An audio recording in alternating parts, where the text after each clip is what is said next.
और मोकला जो हैं वो डायरेक्टली उनकी बात सुनते हैं। सुनने के बाद फिर उस इंसान के ऊपर जो है वो असरअंदाज होना शुरू हो जाते हैं। ज़हन में रखिए कि काले जादू के लिए इंसान के बाल, इंसान के नाखून और इंसान के कपड़ों की ज़रूरत होती है।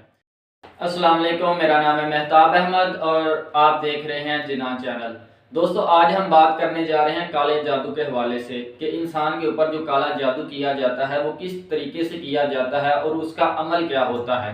तो सबसे पहले ये बात ज़हन में रखिए कि काले जादू के लिए इंसान के बाल, इंसान के नाखून और इंसान के कपड़ों की ज़रूरत होती है। ये तीन चीज़ें ऐसी होती हैं कि जिनके साथ इंसान के ऊपर जो है वो काला जादू किया जाता है। अब बाल और नाखूनों की हकीकत क्या है? दोस्तों, ये बात ज़हन में रखिए कि बाल और नाखून जो हैं ये इंसान के खून के साथ इनका ताल्लुक होता है। यानी नाखून जो बढ़ते हैं इनके पीछे इंसान का जो खून होता है उसकी ताकत होती है, और बाल जो बढ़ते हैं इसके साथ भी इंसान का खून जो है वो शामिल होता है। इस वजह से ये बढ़ते रहते हैं, यानी इनकी नशोनुमा, इनकी खुराक जो है वो खून होती है। तो इसलिए बुनियादी तौर पर अब कपड़े की बात जो है वो बाद में, पहले ये जो दो चीज़ें हैं इनके बारे में अच्छी तरह से मालूम कर लें। अब बाल और नाखून जो हैं ये जो कि इंसान के खून के साथ रचे होते हैं, और शयातीन, जिन्नात और आमिलीन, इनका अमल भी इंसान के खून के साथ होता है। खून के साथ जब ये चीज़ें अपनी शामिल करते हैं तो इंसान के जिस्म में तरह तरह की बीमारियां जो हैं वो शुरू हो जाती हैं।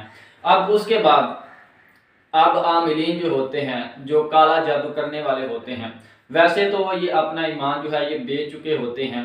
अब इनके पास जो जिन्नात, जिन्हें अपनी ज़ुबान में हम मौकलात कहते हैं, तो ये जो मौकलात होते हैं ये गैर मुस्लिम होते हैं, बुत परस्त होते हैं, मुशरिक होते हैं, यानी बुतों की पूजा करने वाले होते हैं, और इनकी खुराक जो है ये गलाजत होती है।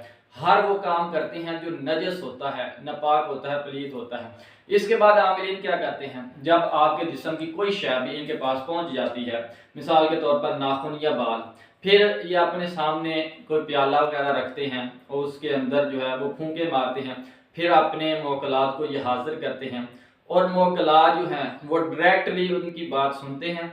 सुनने के बाद फिर उस इंसान के ऊपर जो है वो असरअंदाज होना शुरू हो जाते हैं, क्योंकि उस वक़्त मोकलात जो हैं, शयातीन जो जिन्नात होते हैं, उनके पास उनके नाखून और बाल होते हैं। तो इस वजह से बाआसानी तरीके से वो इंसान के ऊपर जो है वो हमलावर होते हैं।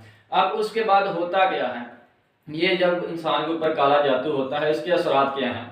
तो दोस्तों, इसके असरात जो हैं वो दो तरह के होते हैं। ये बात बड़ी काबिल तवज्जो है कि इंसान के ऊपर जो जिन्नात के असरात होते हैं, काले जादू के असरात होते हैं, वो दो तरह के होते हैं। पहला असर तो ये होता है कि इंसान के खून के अंदर जब ये चीज़ें रच जाती हैं, यानी उनके शयातीन जो हैं, जिन्नात जो हैं इंसान के खून में रच जाते हैं, रचने के बाद फिर इंसान के अंदर तरह तरह की बीमारियां पैदा करते हैं। और बीमारियां भी दोस्तों ऐसी होती हैं कि डॉक्टर किसी तरह का भी कोई टेस्ट कर लें, कोई MRI कर लें या इसके अलावा एक्सरे कर लें, कोई चीज़ भी सामने नहीं आती, और डॉक्टर जो है वो सर पकड़ कर बैठ जाते हैं कि कोई चीज़ भी ज़ाहिरी तौर पर नज़र नहीं आ रही, लेकिन इंसान जो है वो तकलीफ़ में है। तो एक तो ये है कि इंसान के जिस्म में तरह तरह की बीमारियां पैदा करती हैं, और दूसरी चीज़ जो है इसका जो काले जादू का असर होता है, ये सबसे ख़तरनाक जो है ये दूसरा तरीका होता है। दूसरा तरीका ये होता है कि ये इंसान के दिमाग को मफलूज कर देते हैं। इंसान जो है ये बात करना कम कर देता है, इंसान बातें जो है अपनी भूलना शुरू कर देता है, दोस्त अहबाब के सामने जो है अपनी बातें जो है वो कम करना शुरू कर देता है। किस्सा मुख्तसर इंसान का जहन जो है ये मफलूज होना शुरू हो जाता है। तो ये इनके बुनियादी चीज़ें हैं, इनके साथ जो है अमलियात जो हैं ये किए जाते हैं, और इंसान के ऊपर ये असरात जो हैं ये ज़ाहिर हो जाते हैं। अब उसके बाद आखिरी बात की तरफ चलते हैं कि इनसे बचाव कैसे मुमकिन है। अगर कोई शख्स ऐसा करता है, तो अगर खुदा न खास्ता आपके कोई बाल वगैरह या इस तरह की चीज़ें जो हैं उनके हाथ लग जाएं, पहले तो कोशिश ये करनी चाहिए कि अपनी चीज़ों की अच्छी तरह से हिफाजत की जाए। हिफाजत करने का तरीका ये है, वो हमें कुरान और हदीस से वाज़ेह तौर पर मिलता है। सरकार मदीना अलैहिस्सलाम की हदीस का मफ़हूम है कि अपने बाल और नाखूनों को दफन करो किसी हिफाजत के साथ। क्यों? इनके ऊपर जो है वो जादू और शयातीन जो है वो जल्दी आते हैं। अगर हम कुरान और हदीस को सही मानों में फॉलो करें तो हम इन चीज़ों से बच सकते हैं। अब आते हैं अगली बात की तरफ। अगर बिल फ़र्ज़ इंसान के ऊपर ये अमल हो चुके हैं, तो फिर उसका क्या हल है? इसके दो तरह के हल हैं। पहला हल तो ये है, आप किसी मुस्तनद आलिम बाअमल के पास जाएं कि ऐसा आमिल हो जो अल्लाह और रसूल के फरमीन का, अल्लाह और उसके रसूल की अताअत करने वाला हो, और उसके बाद जो है वो उसके पास कुछ इस तरह का इल्म भी मौजूद हो कि वो इन चीज़ों से वाकिफ़ हो, वो इसका अमल कर सकता है। दूसरा तरीकाकार ये है कि आपके पास इतनी कुदरत नहीं है कि आप ऐसे लोगों के पास जा सके, तो फिर आपके लिए ज़रूरी ये है कि सूरह फलक और सूरह नास, ये दो सूरतें हैं, ये दो सूरतें हैं। अब मरीज़ के ऊपर जिसके ऊपर ये असर जो है ये ज़ाहिर हो चुके हैं, उसके ऊपर आपने 41 दिन मुसलसल जो है सूरह इखलास की तिलावत करके उसको दम करना है, और हर रोज़ एक वक़्त के मुकर्रर वक़्त के ऊपर 41 दिन तक मुसलसल आपने ये अमल करना है, और 41 मरतबा सूरह फलक और सूरह नास जो है पढ़कर उस शख्स पर दम करना है। अब सूरह फलक और सूरह नास एक मरतबा पढ़ ली, इसकी तादाद जो है वो एक हुई, फिर एक मरतबा ये दोनों सूरतें पढ़ ली, 2 मरतबा हो चुकी। यानी इस तरह आपने 41 दिन तक मुसलसल उस बंदे के साथ ये अमल करना है।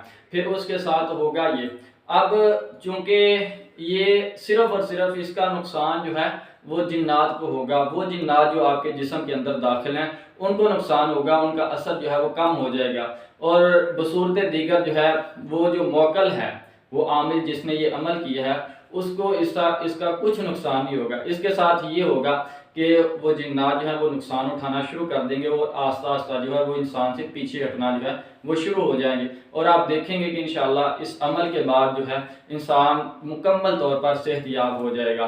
तो ये थी हमारी आज की वीडियो। उम्मीद है आपको ये वीडियो पसंद आई होगी। मज़ीद इस तरह की मालूमाती वीडियो देखने के लिए हमारे इस चैनल को ज़रूर सब्सक्राइब करें।